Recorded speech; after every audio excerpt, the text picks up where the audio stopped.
Ahora le vamos a mostrar los resultados del análisis financiero de Tecnoagro. Al tener proyecciones realistas, es una empresa ficticia ideal para poder aplicar herramientas, ya sea de análisis financiero y poder evaluar un proyecto enfocado a la innovación. Los análisis van a estar basados en el balance general y en el estado de resultados.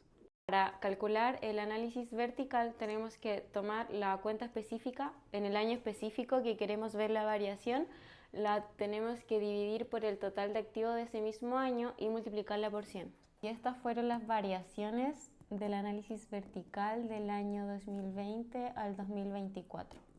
El balance general podemos decir que durante el quinto año hay una expansión sostenida de su activo total, donde este presenta un crecimiento de 7 millones en el 2020 y de 9.600.000 en el 2024, o sea que sube en un 37%. Usamos el análisis vertical para ver su variación de un año a otro, si sube o disminuye. Resultado entre el año 2020 y 2024 obtuvo un crecimiento acumulado del 56%. La utilidad neta creció en un 65%. Podemos decir que la empresa tiene una situación financiera con crecimiento sostenido en activos, ventas y utilidades. También muestra liquidez y rentabilidad, ambas respaldadas por una operación eficiente y adecuada gestión del capital del trabajo y la misma inversión. A continuación vamos a presentar nuestro diseño de inversión de nuestra empresa, en donde vamos a generar un flujo de caja y lo vamos a proyectar a 5 años. La propuesta de inversión se va a centrar en la expansión de nuestra empresa, en la adquisición de nuevos activos y en la producción de un nuevo producto. El objetivo de este proyecto es crear una nueva línea de producto en donde vamos a utilizar tecnología agrotecnológica de alta precisión. Vamos a mejorar el recurso de los bienes que vamos a tener y de esa manera vamos a combatir el cambio climático y la escasez hídrica. Para la inversión inicial de nuestro proyecto vamos a tener en cuenta 3.500 millones para empezar. Asimismo vamos a tener un capital de trabajo de un 10%, lo cual nos va a dar 3.850 millones. Para esto es muy importante estimar de buena manera el flujo de caja. Nosotros vamos a considerar desde el año 0 hasta el año 5. A continuación voy a presentar los supuestos que vamos a tener para realizar el flujo de caja.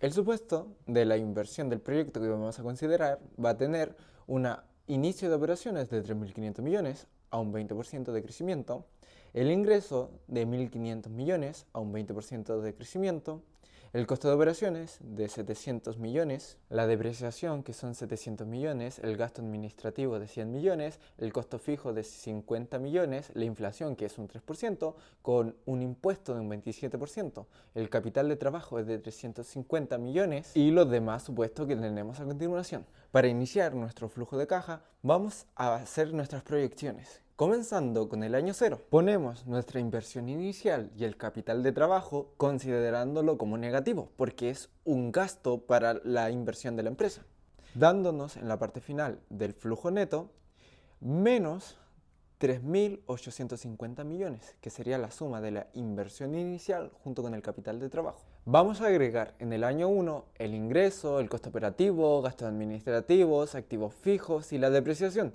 que son valores que nosotros ya conocemos. Y a base de esos valores vamos a sacar el EBIT. El EBIT, como está marcado, son menos 50.000 millones. El EBIT va a ser el ingreso menos los costos operativos, menos los gastos administrativos, menos los activos fijos y la depreciación. De esa manera calculamos el EBIT. Como ya tenemos el EBIT, podemos calcular el impuesto. Para calcular el impuesto, vamos a tomar el porcentaje que teníamos inicialmente, que era un 27%, por lo cual vamos a tomar nuestro valor de EBIT y lo vamos a multiplicar por el 27%, y eso nos va a dar como resultado el impuesto. Teniendo ahora el impuesto, podemos sacar el NOPAT. ¿Qué es el NOPAT? El NOPAT va a ser simplemente EBIT menos impuesto.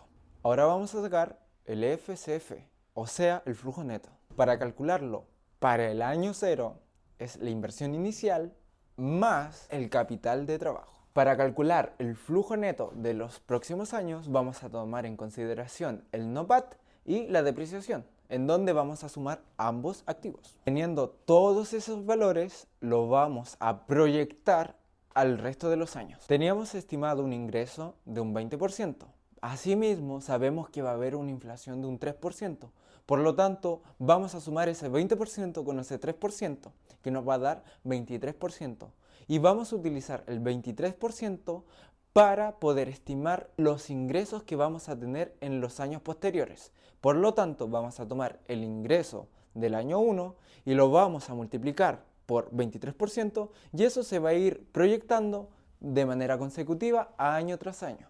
Ahora vamos a calcular el costo operativo para los siguientes años. Como ya sabemos el costo operativo del año 1, la manera de proyectarlo es tomar el costo operativo del año anterior, multiplicarlo por el 23% que ya mencionamos y se va a sumar con el costo operativo de ese mismo año anterior. A modo de ejemplo, tenemos que vamos a tomar K24, lo vamos a multiplicar por el 23% y ahí se va a sumar nuevamente con K24. También queremos calcular el gasto administrativo. Como sabemos el gasto administrativo del año 1, para calcularlo en los años posteriores, vamos a tener en consideración el 3% de inflación.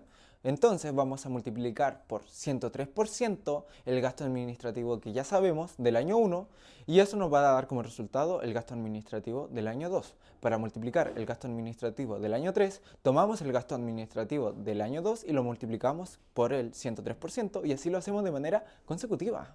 El activo fijo es la misma historia que anteriormente. Tomamos ese 103% y lo multiplicamos por el activo fijo del año 1 que lo tenemos y eso nos da el activo fijo del año 2.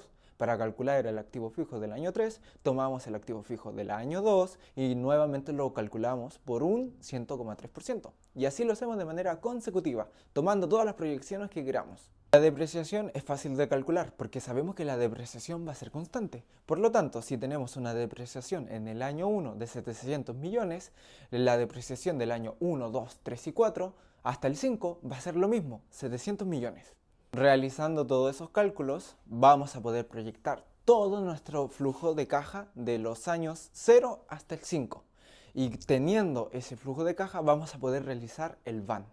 Como dijo mi compañero anteriormente, teniendo el flujo de caja vamos a sacar el valor actual neto, que en este caso es el VAN, la tasa interno de retorno, que en este caso es el TIR, el payback simple y descontado. El VAN utilizando una tasa de descuento del 14,03%, que corresponde al costo de oportunidad del capital. Esta tasa de descuento a los flujos netos de caja desde el año 0 al 5. Como se logra ver en la fórmula, se calcula con el flujo neto de, en este caso, el año 0 dividido 1 más la tasa de descuento elevado al año correspondiente, y así sucesivamente con los años correspondientes. Luego, al sumar los valores del flujo actualizado, obtuvimos un VAN de menos 600.865.472 pesos. Esto quiere decir que el proyecto no logra recuperar su inversión inicial, que era de 3.850 millones. Por lo tanto, no es rentable financieramente. Luego aplicamos la fórmula del TIR sobre los mismos flujos netos y obtuvimos un resultado de un 8%. Es la tasa a la que el VAN sería igual a 0. Sin embargo, como la tasa interna de retorno es menor a la tasa de descuento del 14,03%, significa que el proyecto no alcanza la rentabilidad mínima esperada por los inversionistas. Por lo tanto, tampoco cumple con el criterio de aceptación basado en la tasa interna de retorno.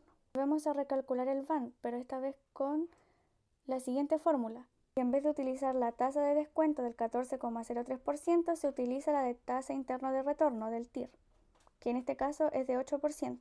Los flujos netos del año 0 hasta el año 5 se cierra paréntesis y se suma nuevamente el año 0. Paréntesis y se ponen los números correspondientes, que en este caso son el 1 y el 1.